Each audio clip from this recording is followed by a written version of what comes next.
Hello students, I am your educator Anupam Singh और आज फिर लेकर आई हूँ आपके लिए एक और नई चैप्टर का revision, that is acid basis and salt. तो चलिए स्टार्ट करते हैं। जितने भी कंपाउंड है हमारे उनको हमने तीन कैटेगरी में डिवाइड किया, एसिड, बेसिस एंड सॉल्ट। कुछ को हम एसिड कह रहे हैं, कुछ को हम बेस कह रहे हैं और कुछ को हम सॉल्ट कह रहे हैं due to their certain properties. Okay, इनकी प्रॉपर्टीज को हम थोड़ी देर बाद डिस्कस करते हैं। उससे पहले हम बात करते हैं एक और टर्म की, दैट इज इंडिकेटर। इनको इंडिकेटर भी कहते हैं और एसिड बेस इंडिकेटर भी कहते हैं। क्यों कहते हैं हम इनको acid base indicator? Because these are the substance, ये वो सब्सटेंस हैं जो हमें क्या बताएंगे, हमें बताएंगे कि कौन सा कंपाउंड एसिडिक है और कौन सा बेसिक। कैसे?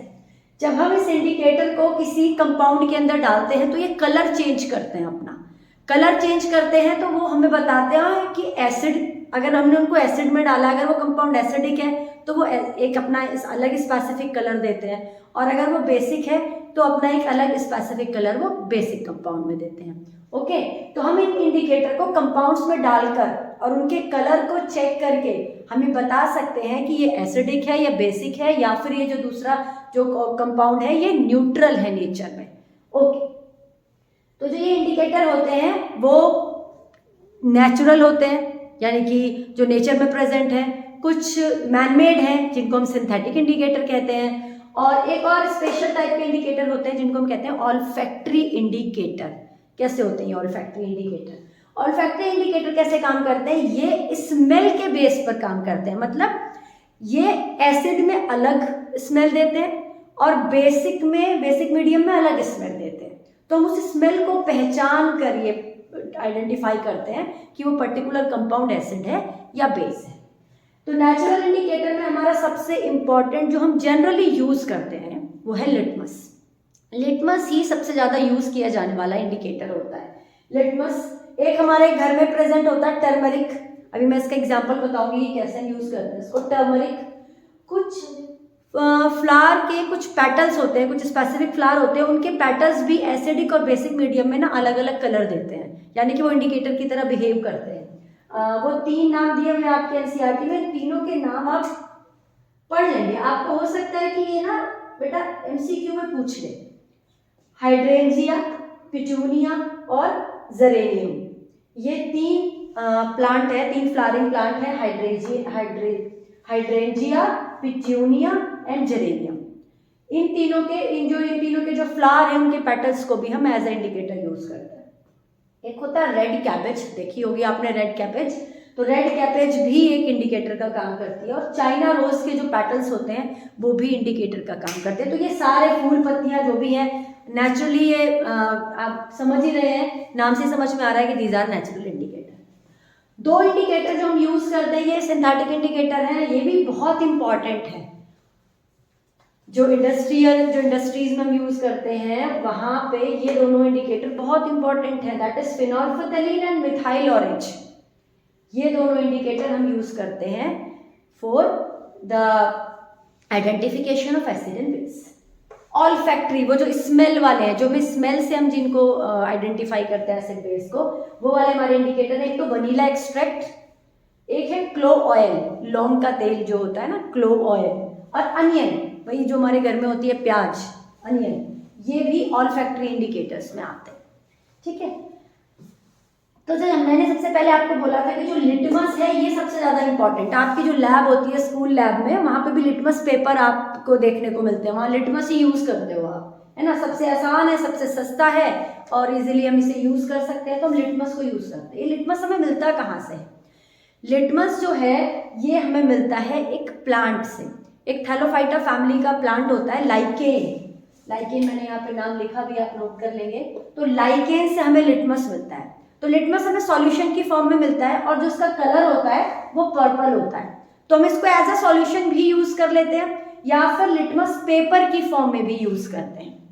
ठीक है, लिटमस पेपर आपकी लैब में लिटमस पेपर मिलेगा आपको, ब्लू कलर का भी हो सकता है, वो रेड कलर का भी हो सकता है। कुछ ब्लू कलर के रखे होंगे, कुछ रेड कलर के रखे होंगे। क्यों हमने दो कलर के बनाए? क्योंकि ब्लू वाला हम चेक करने के एसिड में डालकर देखेंगे और रेड वाले से हम पता लगाएंगे कि बेस है। वो भी मैं बताती हूँ कैसे करते हैं। तो जो लिटमस पेपर है वो दो तरह के हैं, ब्लू और रेड। और जो सॉल्यूशन होता है वो पर्पल, यानी कि जो जनरली हमें मिलेगा वो पर्पल कलर का मिलेगा और पेपर हमने बनाया ब्लू और रेड। ओके, अब देखते हैं होता कैसे है। आपने लिटमस की एक स्ट्रिप ली और आपके पास है मान लो ऑरेंज जूस लिया, आपने ऑरेंज जूस लिया एक बीकर में और लिटमस की स्ट्रिप ली। कौन सी ली? अभी मैंने ब्लू ले ली मान लो। ब्लू स्ट्रिप जब मैं इसके अंदर डिप करूंगी तो ये ब्लू लिटमस की जो स्ट्रिप है वो इस ऑरेंज जूस के कांटेक्ट में आके रेड कलर की हो जाएगी। रेड कलर की हो जाएगी तो जो लिटमस होता है वो रेड कलर शो करता है एसिडिक मीडियम में। इसका मतलब ये जो ऑरेंज जूस है वो एसिडिक है नेचर में। ओके, अब मैंने क्या किया, इसके अंदर मैंने, चलो आपने कहा कि मैम आपने तो ब्लू लिया था, आप रेड लो। मैंने यहाँ पे क्या कर दिया, रेड वाली स्ट्रिप डिप कर दी इस ऑरेंज जूस के अंदर। जब मैंने रेड वाली स्ट्रिप इस ऑरेंज जूस के अंदर डिप की तो डिप करने के थोड़ी देर बाद भी मैंने देखा कि कोई कलर चेंज नहीं हुआ। तो रेड वाला लिटमस पेपर यहाँ इस पर कोई इफेक्ट नहीं पड़ेगा, लेकिन जो ब्लू वाला है वो रेड कलर का हो जाएगा। तो ये कंफर्म कर देगा कि it is acidic in medium. Okay, अब मैंने क्या किया, दूसरा बीकर लिया और उसके अंदर लिया मैंने NaOH सॉल्यूशन लिया। इसके अंदर पहले मैंने कौन सा हम डालेंगे, ब्लू वाला डालते हैं। चलो ब्लू स्ट्रिप मैंने डाली। तो जब ब्लू स्ट्रिप डाली तो इस पर कोई फर्क नहीं पड़ा, ब्लू स्ट्रिप ब्लू ही कलर की रही। ओके, अब मैंने इसके अंदर डाली रेड कलर वाली स्ट्रिप। रेड स्ट्रिप जब इसके अंदर डिप करी तो जो ये रेड वाली स्ट्रिप है वो बेटा ब्लू कलर की हो गई। आफ्टर सम टाइम कैसी हो गई है, ब्लू कलर की हो गई। तो ब्लू कलर की जब ये स्ट्रिप हो गई तो ये चेंज ऑफ कलर हुआ। इसने क्या बताया आपको, इसने बताया कि जो NaOH है वो बेसिक इन नेचर है, राइट। तो इस तरह से हम इन स्ट्रिप को यूज करके किसी भी सॉल्यूशन को एसिड की एसिडिक है, ये बेसिक है, हम आइडेंटिफाई कर सकते हैं। ओके, तो एक एसिड क्या करता है, ब्लू लिटमस को रेड में कन्वर्ट करता है, ये इंपॉर्टेंट है, नोट कर लेंगे। और जो बेस होता है वो रेड लिटमस पेपर को ब्लू में कन्वर्ट कर देता है। ओके, ये तो बात हुई लिटमस पेपर की, जो हम लिटमस पेपर यूज करते हैं लैब में। मैंने कहा कि सबसे ज्यादा हम लिटमस पेपर यूज करते हैं, लेकिन बाकी अगर और इंडिकेटर्स की बात करें तो उनके क्या कलर आते हैं एसिडिक और बेसिक मीडियम में, ये भी आपको क्या करने हैं, लर्न करने हैं। लिटमस की तो हमने बात कर ली, जनरली किस कलर का होगा, वो जो आप उसे एक्सट्रैक्ट कर रहे हो, जब वो आपको मिल रहा है तब वो होता है पर्पल कलर का। लेकिन जब आप उसे एसिड में डालोगे तो रेड कलर हो जाएगा और जब बेस में डालोगे तो ब्लू कलर हो जाएगा। ओके, ये बात की हमने लिटमस की। फिर ये फेनोल्फथलीन जो हमने एक सिंथेटिक इंडिकेटर यूज करते हैं, ये कलरलेस होता है, लेकिन जब इसको हम एसिडिक मीडियम में डालते हैं तो कोई कलर चेंज नहीं शो करेगा ये। लेकिन जब हम इसको बेसिक मीडियम में डालते हैं तो पिंक कलर हमें दिखाई देता है, जो ये कंफर्म करता है कि that particular solution is basic in nature. Next है हमारा मिथाइल ऑरेंज।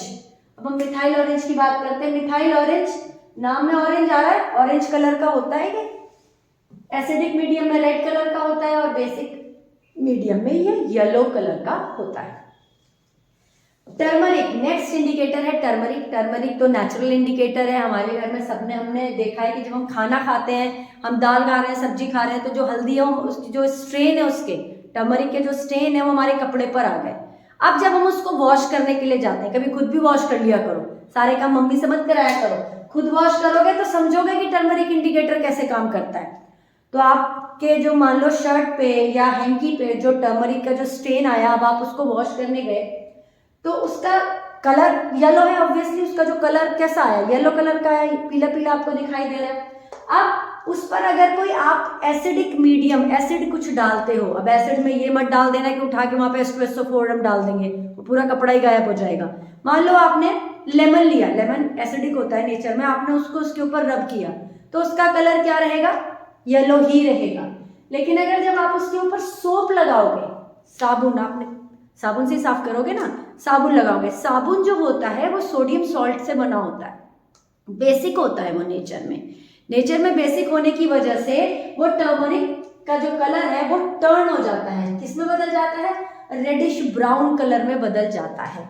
जब आपने कभी वॉश किया होगा तो देखा होगा कि वो रेडिश ब्राउन हो जाता है, ठीक है। तो ये कंफर्मेशन करता है कि जो आपने साबुन यूज किया that is basic in nature.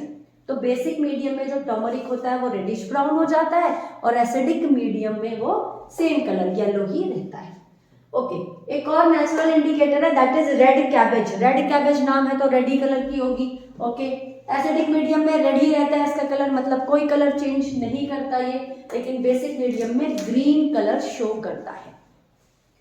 अब हम बात करते हैं अनियन की। Onion is a olfactory, it is an olfactory indicator, यानी कि स्मेल के बेस पर हम पहचानेंगे यहाँ पे कौन एसिडिक है कौन बेसिक है। एसिडिक मीडियम में अनियन की स्मेल आती है और बेसिक मीडियम में इसकी जो स्मेल है वो डिस्ट्रॉय हो जाती है। यानी कि अगर किसी बेस में आप अनियन की पील तोड़ के आप बेस में डाल रहे हो और फिर उसको आप स्मेल कर रहे हो तो आपको कोई अनियन की स्मेल नहीं आएगी। इसी तरह जो वनीला एक्सट्रैक्ट होता है, वनीला एक्सट्रैक्ट को अगर आप एसिडिक मीडियम में स्मेल करते हैं तो वहाँ पे स्मेल आती है, उसकी पर्टिकुलर जो फ्रेग्रेंस होती है वनीला की वो आपको आती है, लेकिन बेसिक मीडियम में जो ये स्मेल है वो डिस्ट्रॉय हो जाती है। क्या हो जाती है बेटा? डिस्ट्रॉय हो जाती है। तो ये पूरा एक मैंने यहाँ पे टेबल की फॉर्म में दिए हैं जितने भी इंडिकेटर आपकी एनसीईआरटी में मेंशन्ड है और उनके क्या क्या कलर चेंज होते हैं। ओके, फिर इसके बारे में हम एक एक्टिविटी की मैं एक अलग से वीडियो बनाऊंगी, तो वो आप एक्टिविटी वाली वीडियो में इन सब की एक्टिविटी भी मैं एक्सप्लेन करूंगी कि कैसे कलर चेंज होता है, क्या होता है। ओके, चलिए ये तो सब हमने बात की इंडिकेटर्स के बारे में। अब हम आते हैं अपने मेन टॉपिक यानी कि एसिड की बात करते हैं कि एसिड होते क्या है। ओके, क्या होते हैं एसिड? जब हम पहली बार हमारे पास कोई मटेरियल आया, ऐसा नहीं कि हमने उसको पी के देख लिया, हमने उसको खा लिया, ऐसे हम हर एक एसिड को नहीं खा सकते, कंज्यूम नहीं कर सकते, है ना, लेकिन हम उसे क्या कहते हैं, सारिन टेस्ट होता है, क्योंकि कुछ एसिड ऐसे भी होते हैं जिनको हम टेस्ट कर सकते हैं। तो हमने उसके बेस पर बताया कि जो एसिड होते हैं वो सार होते हैं टेस्ट में, है ना, खट्टे होते हैं। और वो क्या करते हैं, हमने लिटमस पेपर में बात भी की थी, वो हमेशा ब्लू लिटमस को रेड में कन्वर्ट कर देते हैं। तो ये जो दो पहचान है, सबसे पहली पहचान है, मतलब आप ये कह सकते हो एक तरीके से फिजिकल टेस्ट किया आपने उनका, अभी हमने केमिकल टेस्ट पर नहीं गए, अभी हमने कोई रिएक्शन नहीं कराई लैब में। पहले हमने कहा कि सारे टेस्ट हैं, दूसरा हमने क्या किया, लिटमस के साथ उसको टेस्ट करके देखा तो रेड में कन्वर्ट हो गया ब्लू लिटमस, तो हमने कह दिया कि यस दिस इज एसिड। अब एसिड की हम केमिकल प्रॉपर्टीज पढ़ने से पहले हम ये बात कर लेते हैं कि एसिड दो तरह के होते हैं। एसिड को हम अलग अलग तरीके से डिवाइड करेंगे। यहाँ पे हम डिवाइड कर रहे हैं किस बेस पे, कि वो कैसे प्रेजेंट होते हैं, कैसे वो बनाए जाते हैं, on the basis of their formation, on the basis of their origin. दो तरीके के हैं, organic acid and mineral acid. Organic जहाँ पे नाम आता है ना, ऑर्गेनिक का मतलब होता है कि वो कहीं ना कहीं वो चीज़ नेचर से अटैच्ड होगी, नेचर में प्रेजेंट होगी। तो जो ये ऑर्गेनिक एसिड होते हैं ये प्लांट में और एनिमल में प्रेजेंट होते हैं। तो हम कह रहे हैं कि नेचुरली अकरिंग जो एसिड्स हैं उनको हमने ऑर्गेनिक एसिड की कैटेगरी में रखा है। और ये मिनरल एसिड कौन से होते हैं? मिनरल एसिड वो होते हैं जो मैन मेड है, हमने अर्थ में प्रेजेंट मिनरल से उनको बनाया है, तो ये है हमारे मिनरल एसिड। ओके, जो ऑर्गेनिक एसिड है जब वो प्लांट और एनिमल के अंदर प्रेजेंट हैं तो इसका मतलब वो वीक होंगे, क्योंकि आपको पता है एसिड तो वो भी होता है जिसको हम बोलते हैं तेजाब, वो भी तो एसिड होता है, कि आपको पता है कितना कोरोसिव होता है नेचर में, कितना हार्मफुल होता है। तो ये ऑर्गेनिक एसिड तो जब नेचर में प्रेजेंट है, प्लांट के अंदर प्रेजेंट है, एनिमल के अंदर प्रेजेंट है, तो ये जनरल सी बात है कि वो वीक होंगे नेचर में। और जो मिनरल है वो स्ट्रांग होते हैं, स्ट्रांग होते हैं सारे के सारे mineral acid except one, that is carbonic acid. Carbonic acid कौन सा एसिड होता है? वो जो आपकी सॉफ्ट ड्रिंक्स में, कोल्ड ड्रिंक्स में, सोडा वाटर में प्रेजेंट होता है, जो फिज क्रिएट करता है, वो कार्बोनिक एसिड होता है। ठीक है, सिर्फ वही एक ऐसा एसिड है जो वीक है क्योंकि हम उसे कंज्यूम कर सकते हैं। ओके, तो ऑर्गेनिक जो एसिड है वो क्या होते हैं? वो जिस सब्सटेंस के अंदर होते हैं उन सब्सटेंस को हम कंज्यूम कर सकते हैं, लेकिन जो मिनरल एसिड्स होते हैं they are very harmful, extremely harmful होते हैं, इवन हम उन्हें टच भी नहीं कर सकते, है ना। बहुत जब भी आपने देखा हो कि जो बड़ी वाली जो कैन होती है जो H2SO4 होता है, या फिर जो एसिड के जितनी भी सारी चीज़ें होती हैं उन पर लिखा होता है हैंडल विथ केयर, है ना, उनसे में बच के रहना चाहिए, बहुत ज़्यादा कोरोसिव होते हैं, फ्यूमिंग एसिड्स होते हैं ये वाले आपके मिनरल एसिड्स। ऑर्गेनिक एसिड के कुछ एग्जाम्पल है, जैसे कि acetic acid, oxalic acid, formic acid etcetera. And mineral acid में कौन कौन से एसिड हैं आपके, आपने पढ़े भी हैं, फर्स्ट चैप्टर में भी पढ़े होंगे। HCl नाम भी यहीं पे बता देती हूँ मैं, पहला एसिड मैं बता रही हूँ आपको, HCl नाम होता है इसका हाइड्रोक्लोरिक एसिड। एक होता है आपका H2SO4 यानी कि sulphuric acid, HNO3 nitric acid बोलते हैं बेटा इसको, है ना। इसी तरह एक होता है H3PO4 फॉस्फोरिक एसिड। ऐसे ही होते हैं बहुत सारे एसिड। तो ये जो 2-3 एसिड मैंने आपको बताए हैं, ये आप सबसे ज्यादा यूज करोगे अभी अपने सिलेबस में। तो जो हमने भी बात की कि जो आपके ऑर्गेनिक एसिड होते हैं वो नेचर में प्रेजेंट होते हैं, सब्सटेंसेस के अंदर प्रेजेंट होते हैं और हम इनको कंज्यूम करते हैं। तो देखते हैं वो कौन कौन से एसिड हैं जो हमारे आसपास डेली लाइफ में हमें देखने को मिलते हैं। जैसे कि acetic acid, acetic acid present होता है बेटा विनेगर के अंदर, विनेगर सिरका है ना, जो चाउमीन खाते हो ना उसमें प्रेजेंट होता है विनेगर, बहुत सारे बच्चे तो रोज ही खाते हैं। तो उन्होंने ये विनेगर डेली टेस्ट किया हुआ होता है, तो वो जो विनेगर जो आप अगली टाइम खाओगे विनेगर, तो वो आपको पता होना चाहिए, that is acetic acid. Okay, citric acid, citric acid का नाम सुना होगा। साइट्रिक एसिड आपको पता है सिट्रस फ्रूट में होता है, सिट्रस फ्रूट यानी कि लेमन, ऑरेंज, है ना, जितने भी खट्टे वाले जो फ्रूट है दैट आर सिट्रस फ्रूट, उनमें साइट्रिक एसिड प्रेजेंट होता है। एक होता है लैक्टिक एसिड, लैक्टिक एसिड खाना चाहिए, है ना, कर्ड खानी चाहिए। कर्ड में क्यों बोलते हैं, कर्ड में लैक्टिक एसिड होता है। कर्ड में एक बैक्टीरिया भी होता है लैक्टोबैसिलस, जो हमारे डाइजेस्टिव सिस्टम के लिए अच्छा होता है। तो लैक्टिक एसिड कहाँ प्रेजेंट होता है, कर्ड में। और जो दूध खट्टा हो जाता है ना, सार मिल्क जो खराब हो जाता है, वो भी इसीलिए खराब हो जाता है क्योंकि उसमें लैक्टिक एसिड प्रोड्यूस हो जाता है। तो जो सार मिल्क है या जो कर्ड है उसमें लैक्टिक एसिड प्रेजेंट होता है। Tartaric acid, tartaric acid present होता है टैमरिंड में, इमली में, है ना, इमली खाई है ना आपने, उस इमली में प्रेजेंट होता है टार्ट्रिक एसिड। और जो अनराइप्ड ग्रेप्स होते हैं उनके अंदर भी टार्ट्रिक एसिड प्रेजेंट होता है। ऑक्सैलिक एसिड प्रेजेंट होता है आपका टोमेटो में और स्पिनच में। और formic acid, formic acid present होता है एंट स्टिंग में। ओके, मतलब जो चींटी काटती है ना, वो तो जो आपको जो जलन होती है वो आपके अंदर क्या डाल देती है, फॉर्मिक एसिड डाल देती है। उसका जो स्टिंग होता है उसके अंदर फॉर्मिक एसिड होती है। फॉर्मिक एसिड का जो नाम पड़ा है वो आंट के नाम पे ही पड़ा है, एंट को हम फॉर्मिका भी कहते हैं, तो वहीं से उसके स्टिंग में प्रेजेंट है ये एसिड, तो वहीं से नाम आया इसका फॉर्मिक एसिड। ओके, तो ये हमने बात की कि कौन कौन से ऑर्गेनिक एसिड हैं जो हम कंज्यूम करते हैं और कौन कौन से ऐसे चीजें, ऐसे सब्सटेंसेस है जिनके अंदर ये एसिड प्रेजेंट होते हैं। तो आप लोग इसका बेटा पॉज करके वीडियो को एक स्क्रीनशॉट ले लें, है ना, फिर हम आगे चलते हैं। ओके बेटा, अब जो एसिड है हम उसको एक तरीके से और डिवाइड कर सकते हैं, स्ट्रॉन्ग एसिड और वीक एसिड में। ओके, अभी हमने पहले बात करी थी मिनरल एसिड की और ऑर्गेनिक एसिड की, वो तो ओरिजिन के बेस पे हमने डिवाइड किया था एसिड को। अब इसकी स्ट्रेंथ के बेस पे हम एसिड को कैटेगराइज कर रहे हैं स्ट्रॉन्ग एसिड और वीक एसिड में। स्ट्रॉन्ग एसिड क्या होते हैं, जब हम एसिड को पानी के अंदर डालते हैं, वाटर में डालते हैं, तो वो आयनाइज हो जाता है। आयनाइजेशन का मतलब समझते हैं ना, आयन का फॉर्मेशन। जैसे ये HCl है, ठीक है, मैंने इसको पानी के अंदर डाला, HCl को पानी के अंदर डाला, HCl एक्वस को, एक्वस का मतलब ये पहले से लिक्विड था, मैंने HCl गैस को नहीं डाल रही हूँ अभी, है ना, गैस को डालूंगी तो वो भी उसमें क्या कहते हैं, गैस भी एक्वस फॉर्म में कन्वर्ट हो जाएगी और फिर वो आयनाइज हो जाएगी। ठीक है, एक यही रिएक्शन सेम ही लिखी जाएगी वहां पर भी। तो जो HCl है इसको हमने वाटर में डिसॉल्व करा तो ये आयंस में टूट गया, क्योंकि जो ये HCl था वो H आयन और Cl नेगेटिव आयन से मिलकर बना था, इन दोनों आयन से मिलकर बना था।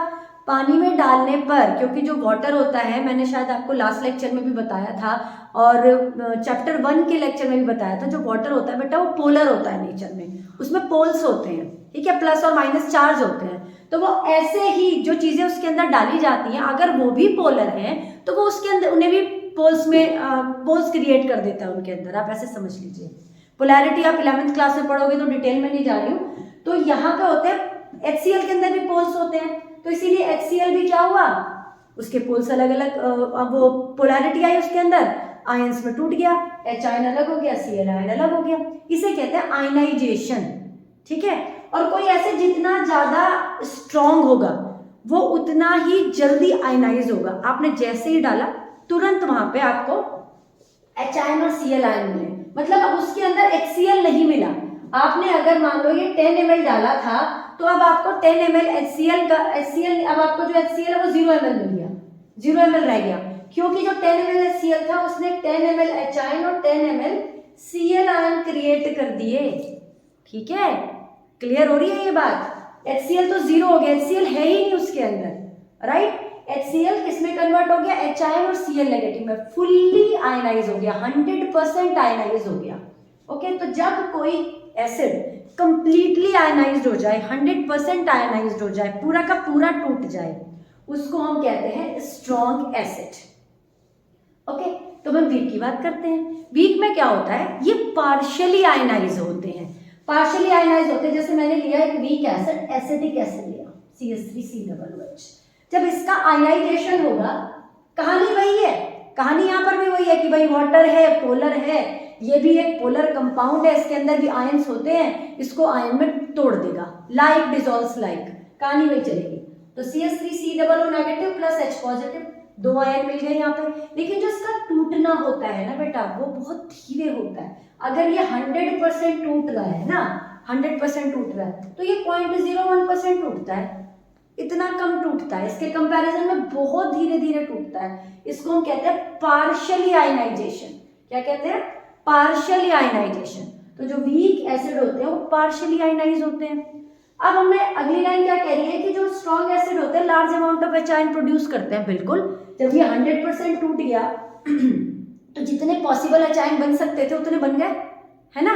Large amount of H ion आपको मिले, लेकिन in case of weak acid आपको lesser amount of H positive ion मिले, क्योंकि ये बहुत थोड़ा सा टूटा, थोड़े से H आयन मिलेंगे। यानी कि यहाँ पे सॉल्यूशन के अंदर CH3COOH भी होगा, CH3COO नेगेटिव भी होगा और H पॉजिटिव भी होगा, है ना?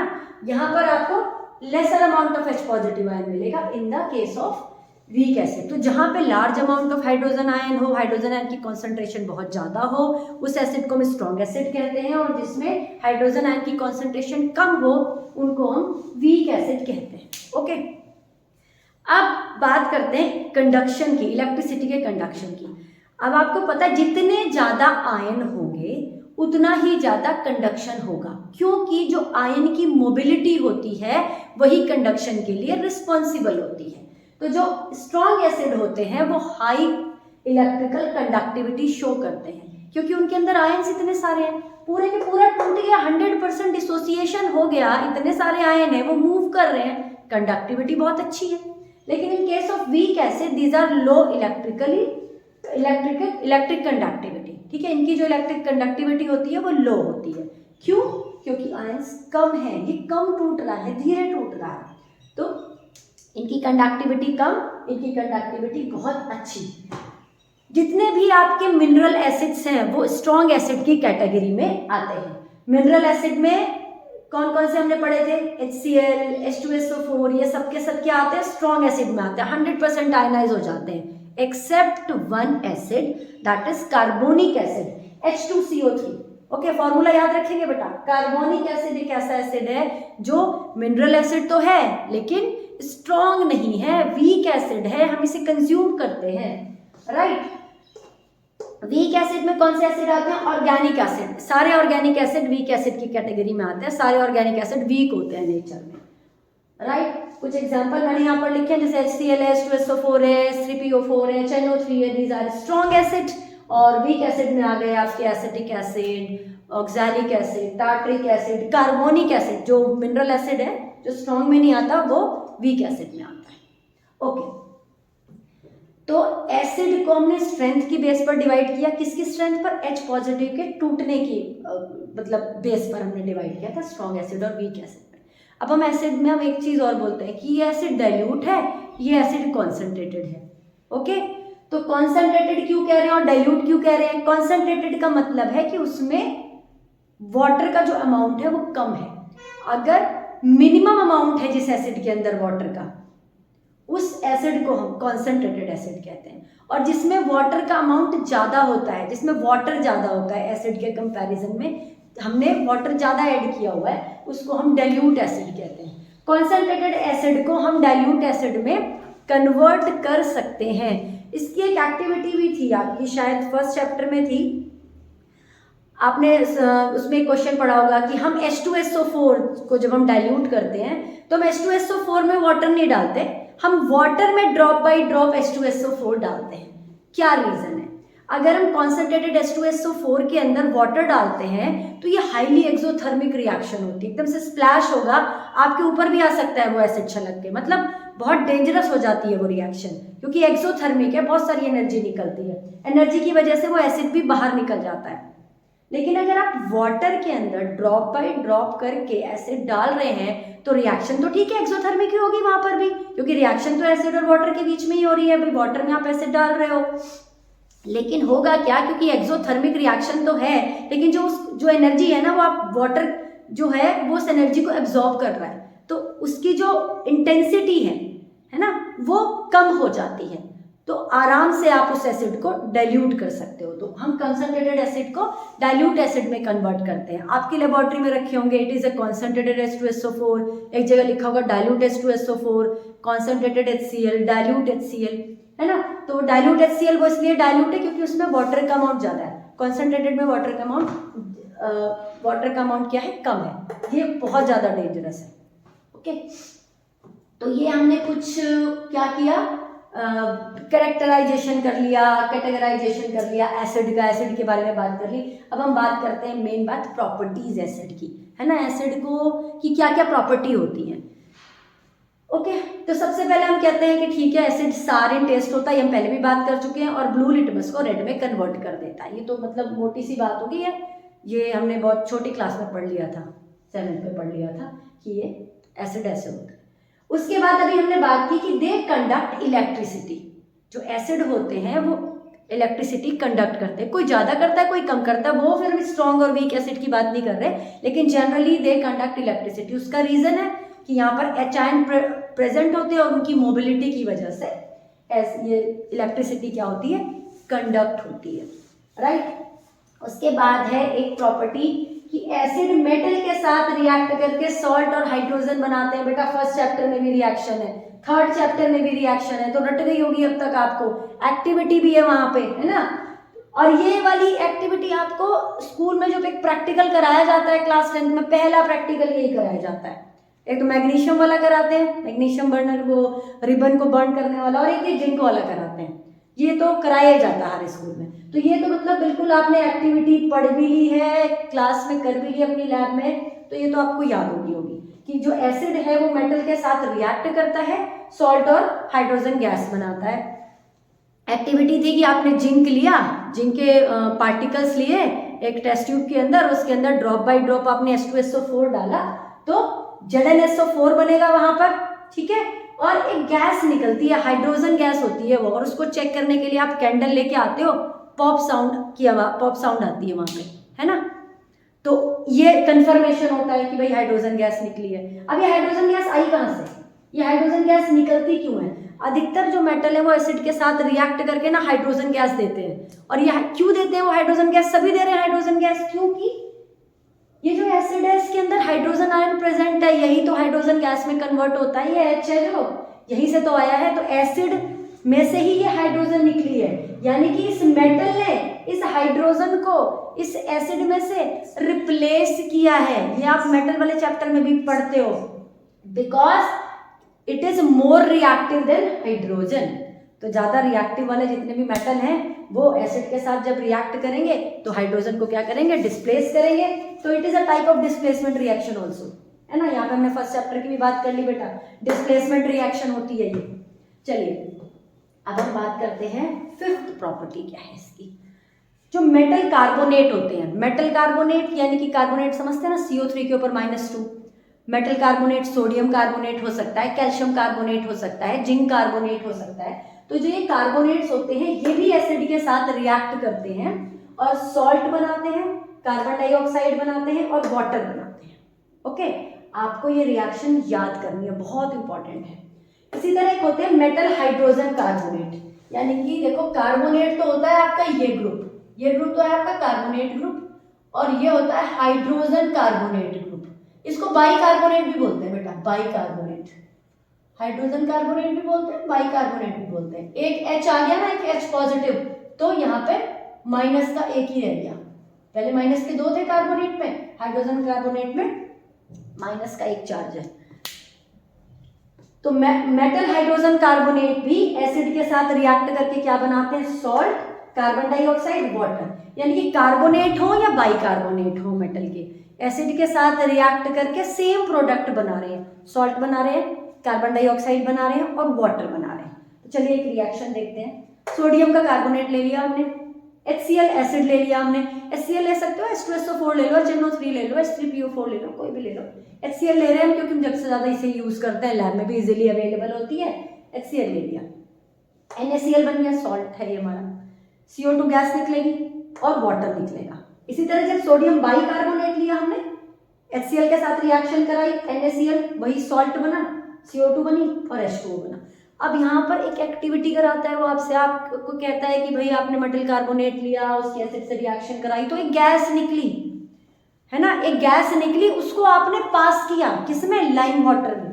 तो वो जो गैस निकली वो तो CO2 है, और CO2 गैस की ही ये कैरेक्टरिस्टिक, ये प्रॉपर्टी है कि जब आप उसको लाइम वाटर में पास करते हो ना, तो वो लाइम वाटर को मिल्की कर देती है ना। इसकी रिएक्शन आपने फर्स्ट चैप्टर में भी पढ़ी थी। जो CO2 है वो लाइम वाटर क्या होता है हमारा? Calcium hydroxide. इसको क्या कर देती है? मिल्की कर देती है। क्यों कर देती है मिल्की? क्योंकि बना देती है कैल्शियम कार्बोनेट। ये जो कैल्शियम कार्बोनेट होता है ये व्हाइट प्रेसिपिटेट होता है। इसके फॉर्मेशन की वजह से ही जो स्लेग्ड लाइम है, जो लाइम वाटर है, वो मिल्की हो जाता है। ओके, और एक और पहचान है इसकी, मतलब एक तो हमने एक टेस्ट करके देख लिया कि भाई लाइम वाटर में पास किया, मिल्की हो गया तो CO2 है, नहीं हुआ तो CO2 नहीं है। ठीक है, एक और टेस्ट कर सकते हैं कि हम इसके पास एक बर्निंग कैंडल लेकर आए। बर्निंग कैंडल वाला हम हाइड्रोजन के में भी टेस्ट करते हैं, पॉप साउंड आती है। ऑक्सीजन में लेकर आते हैं तो वो ब्राइटली बर्न करने लगती है। कार्बन डाइऑक्साइड वाली जहां से हमें लग रहा है कि भाई यहाँ कार्बन डाइऑक्साइड निकल रही है, उसकी कंफर्मेशन के लिए लेकर आए हैं, तो वहां पे वो क्या होगी? कैंडल बुझ जाएगी। क्यों? क्योंकि CO2 क्या होता है? ये फायर एक्सटिंग्विशर होता है, एक्सटिंग्विश कर देता है, ये बर्निंग कैंडल को बुझा देता है। ठीक है, तो हम ये 2 टेस्ट कर सकते हैं, दोनों में से कोई भी दे सकता है वो आपको एग्जाम में, आपको आता ही है, ये आप ये रिएक्शन कर दोगे। अच्छा, फिर वो एक बात और कहता है वहां पे, वो कहता है कि आप लाइम वाटर में पास करते हो तो लाइम वाटर क्या हो जाता है? मिल्की हो जाता है। और फिर आपने क्या किया? इस लाइम वाटर में एक्सिस पास कर दिया, मतलब आपने क्या किया? और ज्यादा CO2 पास कर दिया इस लाइम वाटर के अंदर। तो ये क्या होता है? कैल्शियम बाइकार्बोनेट में चेंज हो जाता है, ये हो जाता है कलरलेस। इसका जो मिल्की जो है ना, वो जो, क्योंकि कैल्शियम कार्बोनेट क्या डिसॉल्व हो जाता है, डिसॉल्व होकर क्या बना देता है? कैल्शियम बाइकार्बोनेट बना देता है। ओके, कैल्शियम बाइकार्बोनेट का फॉर्मूला बेटे, बाइकार्बोनेट -1 कैल्शियम +2, ये होगा CaHCO3 का होल ट्वाइस। ओके, तो जो कैल्शियम बाइकार्बोनेट होता है वो कलरलेस होता है। तो 2 रिएक्शन बन जाती है यहाँ पे, एक तो CO2 हमने पास की, व्हाइट प्रेसिपिटेट मिल गया, मिल्की हो गया। एक्सेस में अगर पास की तो व्हाइट प्रेसिपिटेट डिसॉल्व होकर क्या बना लेगा? कलरलेस कैल्शियम बाइकार्बोनेट बना लेगा, मतलब वो जो मिल्कीनेस थी वो डिसअपीयर हो जाएगी। तो इस तरह से हम क्या करते हैं? टेस्ट करते हैं। ओके, अब हम नेक्स्ट रिएक्शन की बात करते हैं। इस रिएक्शन को हम कहते हैं, इस इक्वेशन को हम कहते हैं न्यूट्रलाइजेशन रिएक्शन, न्यूट्रल हो जाना।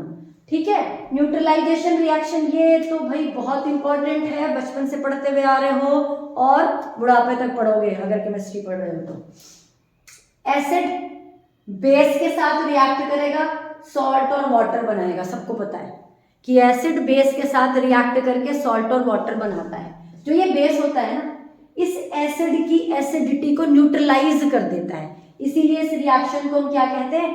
न्यूट्रलाइजेशन रिएक्शन कहते हैं। क्या कहते हैं इस रिएक्शन को? Neutralisation reaction. और इसकी एक कॉमन सी रिएक्शन होती है, एक एसिड ले लिया मैंने, मान लो HCl ले लिया, एक बेस ले लिया NaOH, और आपका सॉल्ट बन गया बेटा NaCl बन गया, और वाटर बन गया।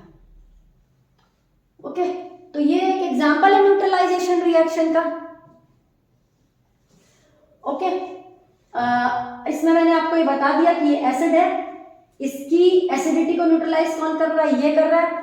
तो जब एसिडिटी न्यूट्रलाइज हो गई तो जो प्रोडक्ट होगा वो कैसा होगा नेचर में? ना वो एसिड होगा ना वो बेस होगा, वो न्यूट्रल होगा। तो जो हमारा सॉल्ट होते हैं वो न्यूट्रल होते हैं, इसलिए तो न्यूट्रल होते हैं सॉल्ट। सॉल्ट न्यूट्रल क्यों होते हैं? न्यूट्रल कैसे बनते हैं सॉल्ट? क्योंकि एसिड बेस से रिएक्ट करके बेस एसिडिटी को उसकी न्यूट्रलाइज कर देता है, बैलेंस कर देता है। तो जो हमारा सॉल्ट बनता है वो न्यूट्रल बनता है। Okay, next reaction. Next reaction क्या है? जो ये एसिड होता है ये मेटल ऑक्साइड के साथ रिएक्ट करता है।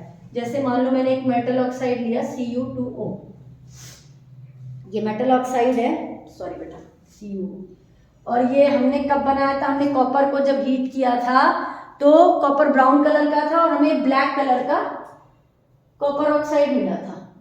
इसकी रिएक्शन हमने HCl के साथ कराई, एसिड के साथ कराई, तो यहाँ पर भी सॉल्ट बन जाता है। सॉल्ट कौन सा बन जाएगा? CuCl2 बन जाएगा, साथ में बन जाएगा वाटर। CuCl2 बनेगा और साथ में क्या बनेगा? वाटर बनेगा। ये जो CuCl2 होता है ये ब्लू ग्रीन कलर का होता है। ओके, और ये सॉल्ट है, तो ये भी न्यूट्रलाइज हो गया है यहाँ पे। क्यों ये जो सॉल्ट है कैसे न्यूट्रलाइज हुआ? हमने ये पढ़ा है कि ये मेटल है, कॉपर मेटल है। मेटल के ऑक्साइड कैसे होते हैं नेचर में? मेटल के ऑक्साइड बेसिक होते हैं नेचर में, पढ़ चुके हैं पहले। मेटल ऑक्साइड बेसिक होते हैं नेचर में और एसिड के साथ रिएक्ट करा रहे हो, तो एसिड बेस की रिएक्शन करा रहे हो, सॉल्ट बन रहा है और वाटर बन रहा है। मतलब एक तरह से इसी टाइप की रिएक्शन है ये, है ना? बेस एसिड के साथ रिएक्ट करके सॉल्ट बना रहा है जो कि न्यूट्रल है और साथ में वाटर बन रहा है। ओके, लास्ट प्रॉपर्टी है एसिड की कोरोसिव नेचर।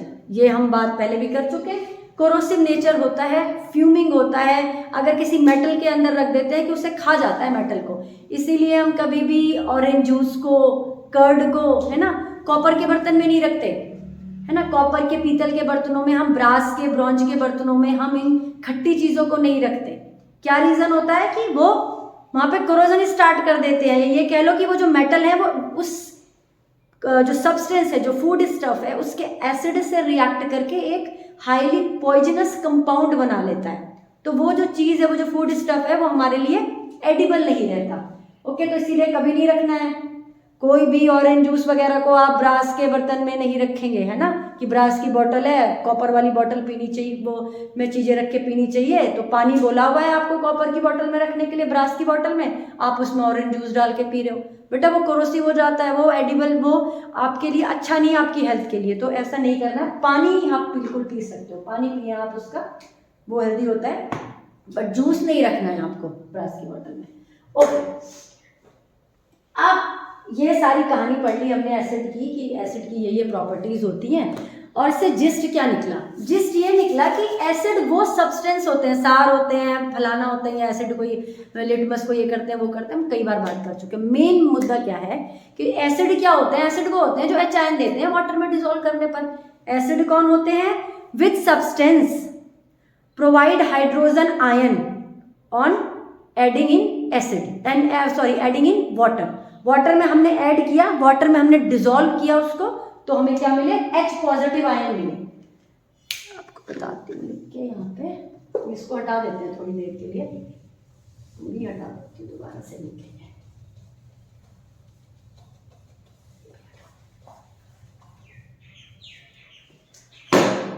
तो एसिड क्या होता है? जो वाटर में डिसॉल्व करने पर, मैंने एक्वस लिखा है बेटा, एक्वस का मतलब होता है कि HCl को मैंने पानी के अंदर डाला है, पानी के अंदर डाला है तो आपको H आयन मिला है और Cl नेगेटिव आयन मिला है।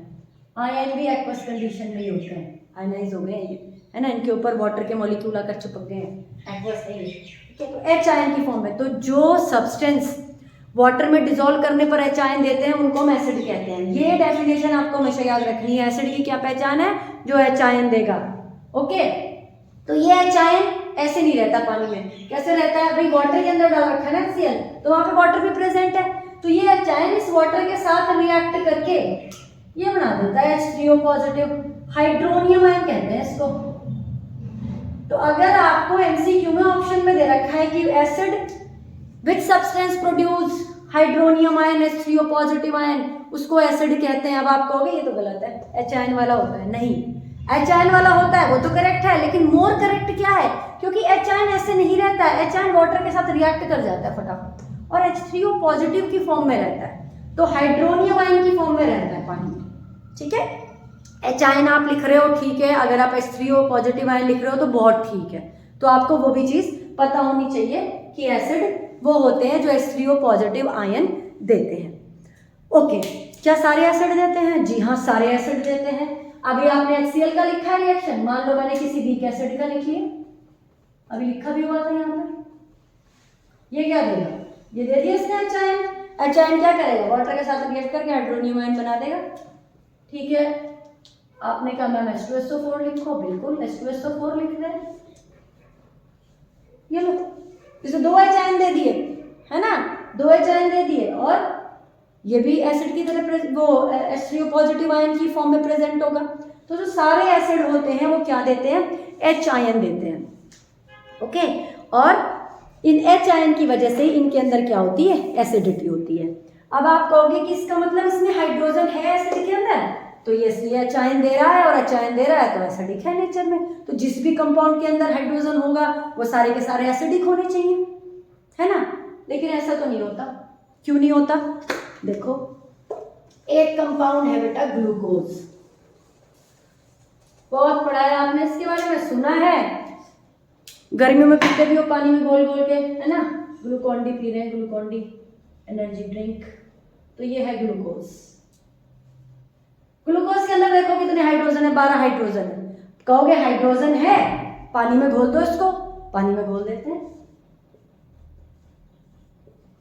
पानी में घोलेंगे तो एसिड बनना चाहिए, इसका मतलब हम तो एसिड पी रहे हैं, है ना, चाहे वो वीक एसिड है, वीक एसिड होगा इसलिए पी रहे हैं उसको, तो हमारे लिए ठीक है, कोई नुकसान नहीं है। लेकिन नहीं, हम एसिड नहीं पी रहे, क्योंकि ये C6H12O6 टूटता ही नहीं है, ये आयनाइजेशन इसका होगा ही नहीं, आयनाइजेशन इसमें होता ही नहीं है, टूटता ही नहीं है, ये पानी में इसी फॉर्म में रहेगा, ठीक है, ये वाटर में इसी फॉर्म में डिसॉल्व हो जाएगा, इसका आयनाइजेशन नहीं होगा। जब आयनाइजेशन नहीं होगा तो H पॉजिटिव आयन भी नहीं मिलेंगे, ओके। तो ऐसा नहीं है कि जो भी हाइड्रोजन जिस भी कंपाउंड में प्रेजेंट है वो सारे एसिड होते हैं, जो वाटर में डिसॉल्व करने पर हाइड्रोजन आयन देते हैं हम उन्हीं को एसिड कहते हैं। ये वाटर में डिसॉल्व होने पर H आयन नहीं देता है, इसलिए ये एसिड नहीं है, ये एक ऑर्गेनिक मॉलिक्यूल है, ऑर्गेनिक सब्सटेंस है, ओके। तो बेटा सब कुछ हो गया, कंडक्टिविटी की बात भी हमने कर ली, ओके।